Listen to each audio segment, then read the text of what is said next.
Hi, welcome to TunesKit.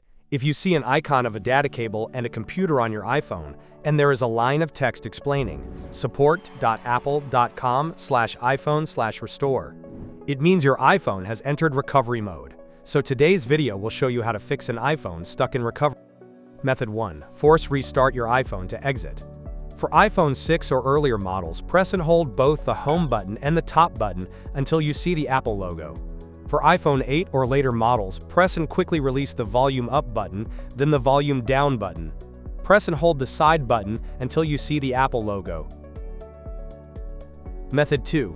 Use iTunes to exit. Connect your iPhone to the computer, and iTunes will prompt you with a message indicating that your iPhone is in recovery mode. You can choose to update or restore your iPhone to fix the issue. Click Update to upgrade your iPhone to the latest system version and exit recovery mode.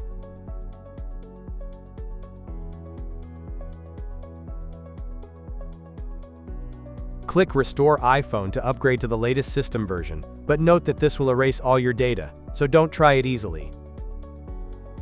Method 3. Use TunesKit iOS System Recovery. If you think the above methods are too complicated, you can use TunesKit iOS System Recovery. Connect your iPhone to the computer and select the Enter/Exit Recovery Mode option. Then click Exit Recovery Mode.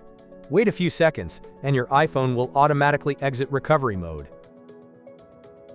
Likewise, if you still need to enter recovery mode, you can use the Enter Recovery Mode function, and it will immediately put your iPhone into recovery mode with just one click.